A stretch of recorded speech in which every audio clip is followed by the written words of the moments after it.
बिस्मिल्लाहिर्रहमानिर्रहीम अस्सलाम वालेकुम। सऊदी इन्फो यूट्यूब चैनल में आपको खुशामदीद कहते हैं। जवाज़ात की जानिब से खरूज नहाई के कानून को चेंज कर दिया गया है।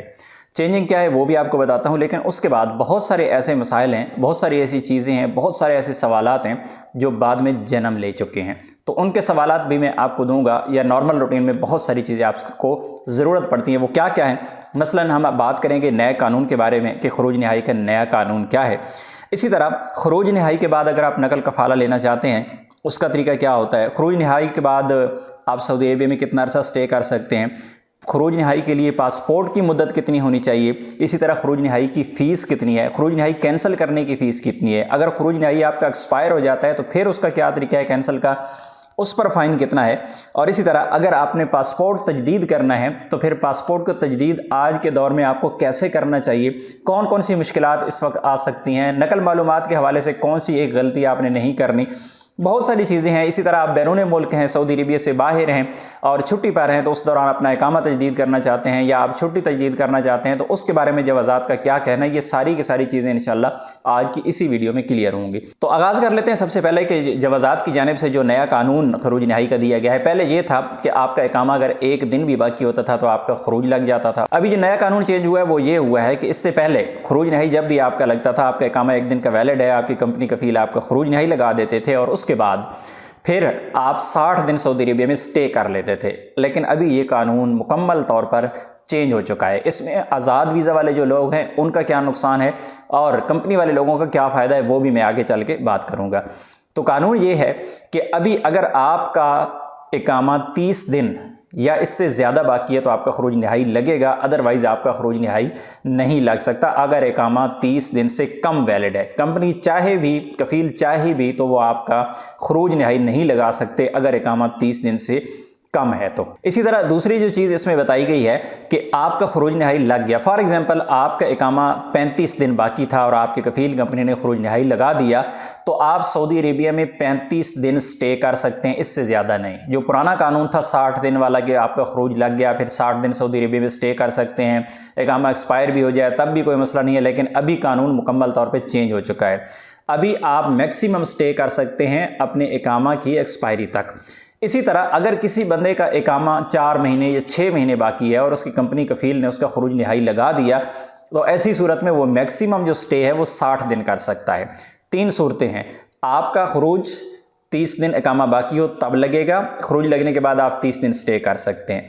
अगर आपका खरूज लगा है आपके इकामा एक्सपायरी से 40 दिन पहले या 50 दिन पहले तो आप 40-50 दिन ही खरूज नहाई लगने के बाद स्टे कर सकते हैं, उसके बाद नहीं कर सकते। और अगर आपका इकामा ज़्यादा बाकी है, 4-6 महीने बाकी है, तो उस तारीख से, जिस तारीख से खरूज लगा है, 60 दिन से ज़्यादा स्टे नहीं कर सकते। अभी आ जाते हैं कि ये आज़ाद वीज़ा वालों के लिए क्यों नुकसानदेह है और कंपनी वालों के लिए क्यों फ़ायदेमंद है। अक्सर ये होता था कि कफील कंपनी जिनके पास ही आप काम कर रहे हैं तो वो क्या करते थे कि आपके इकामे की एक्सपायरी वाले डेट से एक दिन पहले खरूज लगा देते थे। एक्सपायरी जो अकामे का बर्डन है उन पे नहीं होता था, उनको पता होता था कि यार ये खरूज लग गया है, अभी 60 दिन बाद ये बंदा चला जाएगा। इसी तरह आप नकल कफ़ाला की फैसिलिटी भी हासिल नहीं कर पाते थे क्योंकि कानून है कि अगर आपका इकामा एक्सपायर हो जाए तो आप कफ़ील की मर्ज़ी के बगैर दूसरी जगह पे नकल कफ़ाला करवा लें। तो कफ़ील कंपनी अब 60 या तो 30 दिन के अकामे की कुर्बानी देंगे क्योंकि उन्होंने जो इकामा बनाया हुआ है आपका, इतना उनका नुकसान होता है अगर वो 30 दिन पहले खरूज नहाई लगाते हैं, क्योंकि उनका इकामा 30 दिन का ज़ाया हो रहा है अगर वो खरूज लगाते हैं तो अब वो नुकसान भी करने से रहे। और इसी तरह जो लोग कंपनी कफील ये करते थे कि आखिरी तारीखों में आपका खरूज लगा देंगे, उनका नुकसान तो नहीं होता था, अब वो फंस गए, अब उधर भी नहीं जा सकते। तो अभी ये आम बंदे को जो कंपनी मुसस्सा में काम करने वाला है उसको ये फ़ायदा हो गया है कि कफील ने अगर खरूज लगाना है तो वो 60 दिन पहले ही लगाया गया, उससे पहले वो खरूज, उसके बाद वो खरूज नहीं लगा सकता। या तो फिर उसके बाद आपका इकामा एक्सपायर होगा तो आप नकल कफ़ाला करवा लेंगे या फिर उसको मजबूरी बनेगी कि वो आपका नया इकामा बनाएगा। इसी तरह आज़ाद वीज़ा वालों की बात मैंने की है, आज़ाद वीज़ा वालों को यही नुकसान है कि उधर कंपनी कफील का नुकसान हुआ है और जो आज़ाद वीज़ा वाले हैं उनका भी यही नुकसान है कि वो साल की पेमेंट अगर करते हैं इकामे की तो उनको खरूज अगर लगवाना पड़ेगा तो 30 दिन का उनकी जो पेमेंट है उन्होंने जेब से की हुई है, कफील को की हुई है, इकामा की फ़ीस भरी हुई है, बाकी फ़ीसें हैं, वो 30 दिन का उनका नुकसान हो जाएगा। बहरहाल चलते हैं नेक्स्ट टॉपिक की जानिब कि खरूज नहाई के बाद नकल कफ़ाला। अब खरूज नहाई के बाद जो नकल कफ़ाला है आपका हो जाता है, पहले नहीं होता था। अभी जो रूल चेंज हुआ है उसमें यह आया है पहली ट्राई आप तो ये करनी है कि कल एक बंदे के साथ ऐसा हुआ कि उसके कफ़ील ने खरूज नहाई लगा दिया, उसने नई जगह से तलब मंगवाई, रिक्वेस्ट मंगवाई, कीवा पे उसको एक्सेप्ट किया और उसका नकल कफ़ाला हो गया, यानी बिल्कुल सिंपल। लेकिन दूसरी तरफ बहुत ज़्यादा लोगों को ये एरर आता है क्योंकि अभी तक कानून पर मुकम्मल अमल दरामद नहीं हुआ। उसके लिए तरीका ये होता है कि पहले आप ऑनलाइन अपॉइंटमेंट लें, अपॉइंटमेंट लेने के बाद कफ़ील कंपनी के ख़िलाफ़ आप केस करेंगे और दूसरी तरफ आप अपनी जो डिमांड रखेंगे कि मैं रहना चाहता था, मैं दूसरी जगह पे नकल कफ़ाला करना चाहता हूँ, मेरे पास दूसरा कफ़ील ये कंपनी है, मेरे पास डिमांड है, मैं वहाँ पे जाना चाहता हूँ और मुझे नकल कफ़ाला लेना है, मुझे खरूज नहीं जाना, तो आपका खरूज नहाई कैंसिल कर दिया जाएगा और आपको नकल कफ़ाले का मौका दिया जाएगा। लेकिन इसमें जो एहतियात मैंने पहले भी एक बार बताई थी कि भाई अगर आपने ऐसा किया, आपका खरूज लग गया, खरूज लगने के बाद अगर जो आपको टाइम मिला है वो 30 दिन आपको मिला है, वो 60 दिन मिला है, जितना भी मिला है, तो उस दौरान आपने नकल कफ़ाला करवाना है। अगर आपका खरूज नहाई एक्सपायर होगा तो उसकी क्या मुश्किलात हैं वो भी आगे चल के मैं आपको बता देता हूँ। नेक्स्ट जो है वो है पासपोर्ट की मुद्दत कितनी होनी चाहिए। अगर आपने खरूज नहाई लगवाना है तो खरूज नहाई लगवाने के लिए ज़रूरी है कि आपके पासपोर्ट कम अज़ कम 60 दिन बाकी हो। जवाज़ात का ये कहना है 60 दिन से कम अगर आपका पासपोर्ट बाकी है तो ऐसी सूरत में आपका खरूज नहाई नहीं लगेगा। इसी तरह खरूज नहाई लगाने की फ़ीस कितनी है, कैंसिल करने की फ़ीस कितनी है और खरूज नहाई अगर एक्सपायर हो जाए तो फिर क्या होगा। सबसे पहली चीज़ कि आपका कफ़ील कंपनी अगर खरूज नहाई लगाते हैं तो उसकी कोई फ़ीस नहीं है, बिल्कुल फ्री है। और इसी तरह उस टाइम के दौरान अगर आपका खरूज नहाई वैलिड है, जिस तरह नया कानून आया है कि आपका खरूज नहाई लगा है, आपके पास 30 दिन बाकी हैं या आपके पास 40 दिन हैं या 60 दिन हैं, उस दौरान अगर कफ़ील कंपनी खरूज नहाई कैंसिल करते हैं, किसी किस्म की कोई फ़ीस नहीं है, फ्री में आपका खरूज नहाई कैंसिल हो जाता है। लेकिन अगर आपका खरूज नहाई एक्सपायर हो जाता है तो ऐसी सूरत में 1000 रियाल का फ़ाइन होता है। 1000 रियाल फ़ाइन होने के बाद खरूज नहाई कैंसिल होता है और वो भी आपके कफ़ील या कंपनी करते हैं। और दूसरा तरीका मैंने आपको बताया है कि आप ऑनलाइन अपॉइंटमेंट लेके केस करके अपना खरूज नहाई कैंसिल करवा सकते हैं।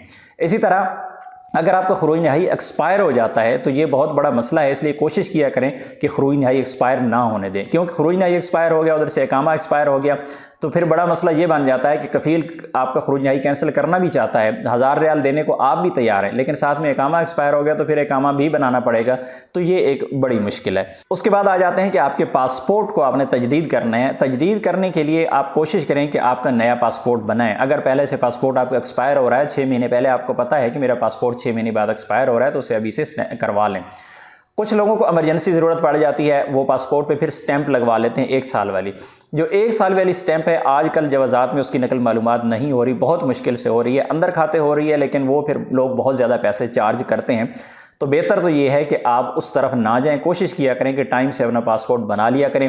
पाकिस्तान में अभी जो पासपोर्ट हैं बिल्कुल टाइम से बन रहे हैं, तो आप कोशिश करें कि अपने पासपोर्ट अप्लाई कर लें, लेकिन ये रिस्क ना लिया करें, लेट ना किया करें, क्योंकि पाकिस्तान में कभी इंक ख़त्म हो जाती है, कभी पेपर ख़त्म हो जाते हैं, कभी उनके पास मशीनें ख़राब हो जाती हैं, तो बहुत ज़्यादा मसाइल होते रहते हैं, इसलिए इस तरह का रिस्क कभी भी ना लिया करें। उसके बाद आ जाता है ये नकल मालूमात। नकल मालूमात जो होती है वो 3 किस्म की होती है। एक होती है आपने नया पासपोर्ट, पहले आपके पास पुराना था, नया पासपोर्ट आपने बनवा लिया, दोनों आपके पास है, एक नकल मालूमात की किस्म ये है। दूसरी किस्म ये है कि आपका पहले वाला पासपोर्ट गुम हो गया है और फिर आपने नया बनवाया तो फिर आपकी नकल मालूमात होती है। इसी तरह तीसरा जो मैंने आपको बताया कि 1 साल की स्टैंप आपने लगवाई है, तो कोशिश करें स्टैंप वाले काम से आजकल बचें।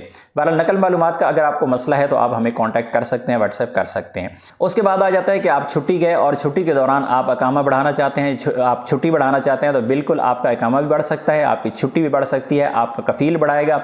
और जो तरीका होता है उसका कि उसकी पेमेंट होगी, ऑनलाइन पेमेंट होने के बाद फिर आप कफ़ील के सिस्टम से जाके आपका इकामा बढ़ेगा या छुट्टी बढ़ेगी। बहरहाल ये फैसिलिटी अब तक मौजूद है, आप इससे भी फ़ायदा उठा सकते हैं। उम्मीद है आज की इन्फॉर्मेशन आपको अच्छी लगी होगी। इन्फॉर्मेशन अच्छी लगी तो वीडियो को लाइक ज़रूर कीजिएगा। मिलते हैं नेक्स्ट वीडियो में, तब तक के लिए इजाज़त दीजिए।